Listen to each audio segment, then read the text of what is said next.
everybody, and welcome into the Rocky Top Insider post-game show, coming at you after a Tennessee baseball 10-6 win over the Cincinnati Bearcats here in Game 4 of the Knoxville Regional to advance to the regional final. Tennessee will await the winner of Wake Forest and Cincinnati tomorrow in the regional final, as those two teams will be playing an elimination game here at noon. But Brian, Tennessee gets the job done, 10-6. Since he scored 2 runs late, make the score a little bit closer there in the bottom of the 9th.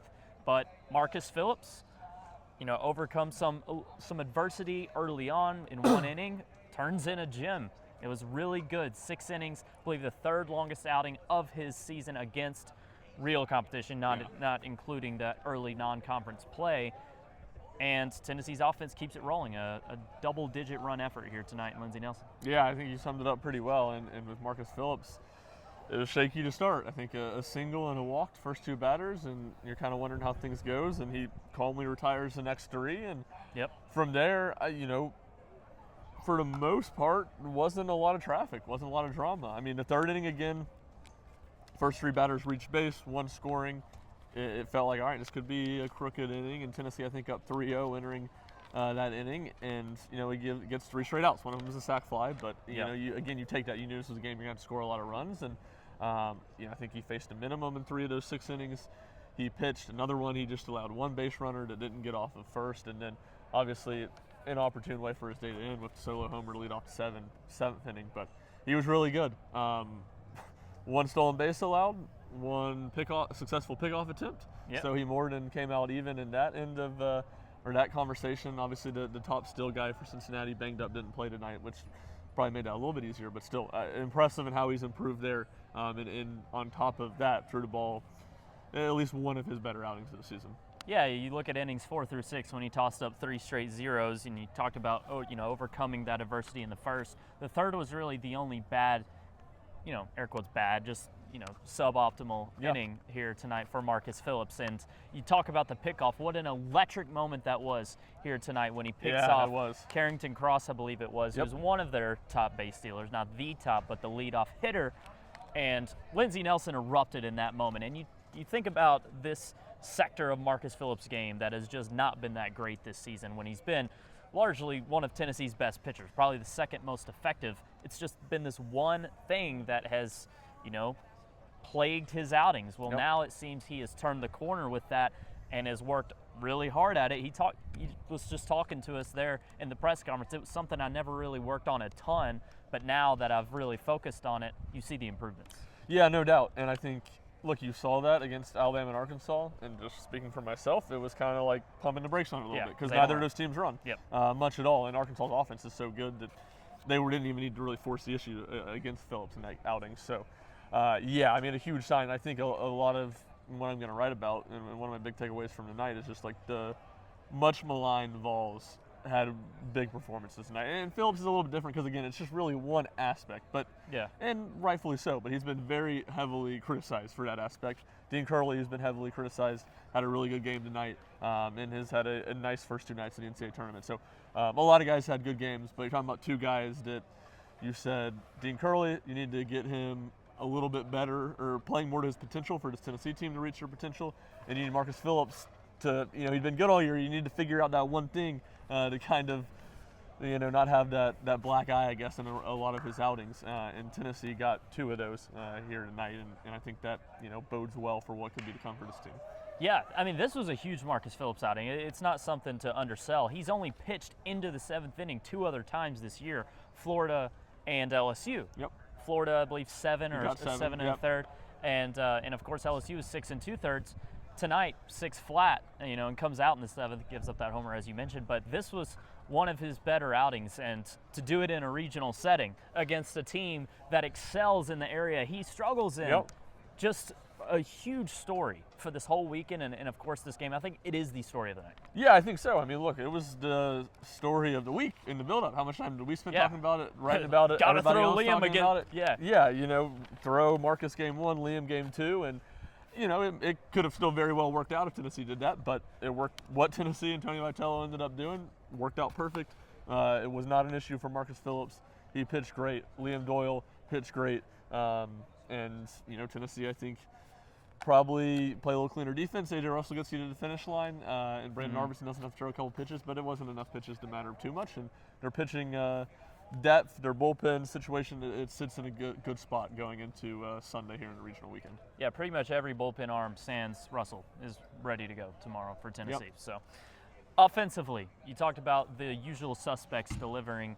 Gavin Keelan, 4 hits, started the game 4 for 4 with 3 singles and a crazy triple where 3 Bearcats were over there trying to catch a pop-up, couldn't do it. But Keelan Rake tonight just has been a great hitter as of late. The power numbers haven't been as good since the hamstring injury, but his hitting has just been phenomenal. Andrew Fisher, more of the same as well, 2 for 4 tonight.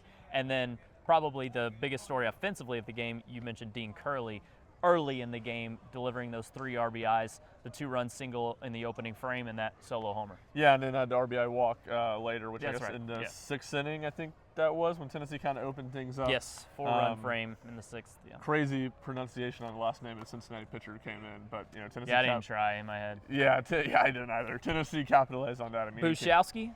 Yeah, that's how I would say it. That sounds about right.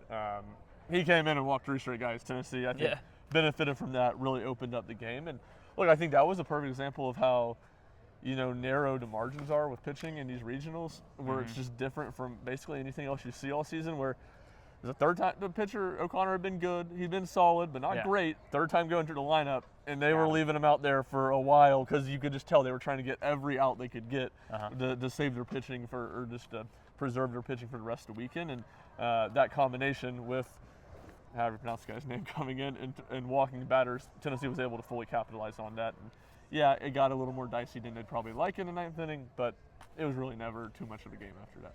And I think what's important to note about Tennessee's resurgence offensively here in these last week and a half, couple of weeks, it's not all been power. This is a team where early on it was like, hey, this might not be that good of a hitting team, but they hit homers. Then it was a lot of struggles. Now the power is not really overwhelming at all, but they're hitting really well. You look at Keelan, you look at Fisher, Curley now. Cannon Peebles, 5 multi-hit games in the last 7. Had another one tonight. And if it wasn't for a phenomenal diving catch in the first inning, it would have been a 3-hit game from him. He had just been hitting the ball really, really hard. Yeah, so Peebles providing that stability in the bottom, that balance, and then the top 5 just being really good. I know Inslee hasn't maybe had the regional he's wanted, but overall, this has been a really good hitting team, and that may be a surprise. Yeah, and I think especially the way it's looked, it hasn't just been power numbers. I would agree with a lot of line drive, base hits, and a lot of barrels. This week, especially. And I mean, even you say it with Inslee, I think you've seen this team grind out at bats. Like, he had 2 walks tonight. Yeah. He maybe hasn't, you're right, hit the ball for as many hits or had as many hard hit contact as he would like, or elevating the ball as much, but still competitive at bats. I think you could say the same thing about Dalton Bargo. Maybe hasn't been fantastic, but a lot of competitive at bats. And I know there was some frustration with that when the offense was struggling, because they'd have these longer at bats, or they'd be really patient and they'd strike out a lot. And it is a fine line to walk, but I think you've seen more of the positive side of that mindset, mentality, approach is probably the right word to play it. Levi Clark, a pair of walks tonight too. Yep. You mentioned one of them 11 pitches too. Yeah, that was early, right? In first inning, I think right before the Peebles, line drive, that was a diving catch. Yeah. You mentioned A.J. Russell. He turned in 2 2/3 tonight. Pass ball scored a run. Aerial error ends up scoring a run. He got hit around kind of right before he exited the game in the 9th, but the strikeouts were there. He worked around some trouble in the first frame he came in. It wasn't great A.J. Russell, but Tennessee didn't really need it to be great A.J. Russell. He didn't. I mean, he was down here tossing for a long time. Yeah. It finally comes in the game, but the game was kind of uncompetitive, so Tennessee didn't really need him to shove or anything like that. But it's solid and continues this trend of being able to give you 50 to 60 pitches out the pen, be solid. Yeah, I think you mentioned that the defense wasn't great around him. Some stolen bases on him. He had a balk the first time through, but overall it was good. He wasn't, I don't think, as elite. I felt like he fell behind in counts a lot. Yeah. But even with that, he fought back a lot. It really never, spiraled on him. To me, obviously, he gave up a couple of hard hits to end his day. In the 9th inning. But again, you said it, the game should have been over at that point too. So he was good. It was one of those things where it's kind of interesting. You would have wondered if you could maybe held him. Tennessee got a bigger lead. But I think the ways, Cincinnati wasn't going away easy tonight. I think Tennessee was going to have to use one of their main arms, and to basically Russell almost essentially get him to the finish line. I think that works out fine, and it was certainly a good outing for him. Especially since he was already warm, as we mentioned. Yep. Tomorrow night, 6 p.m. Eastern, when Tennessee plays Wake or Cincinnati in the regional final. Tony Vitello did not confirm who would start on the mound. Do you expect it to be Tegan Kuntz? Yeah, I do. I just think that makes the most sense. Heavy dose Brandon Arvidsson, heavy dose Nate Snead, probably Dylan Loy and Tanner Franklin. Could get a couple outs. Yeah, mixed in there, maybe in some situational spots or an inning for Franklin. So, I think it'll be Kuhn starting, and I think it'll be Arvidsson and Snead, the top guys out of the bullpen. Well, there you have it. Tennessee gets the job done tonight, 10-6 over Cincinnati. Marcus Phillips, elite in the win as Tennessee moves on in the winner's bracket. One last thing, shout out to our coworker Rick Butler, who got married today. Yep. Big time stuff. We were at the ceremony, had to dip out of the reception early, of course, to come over here, but congrats to Rick and Morgan for getting married today. It was a beautiful ceremony up here in Knoxville, so couldn't be happier for our coworker. Yeah, Rick's the man. Awesome stuff, and glad we were, regional Saturday wedding, you make it a little tough on us. Great that it worked out that we were able to do both. Yeah, Tennessee gets the job done in Hoover just enough to where we can attend. So clutch. That was great. Yeah. Before Ryan Schumpert, I'm Jack Foster. We'll see you guys next time when Tennessee awaits the winner of Wake Forest and Cincinnati on Regional Sunday here in Knoxville.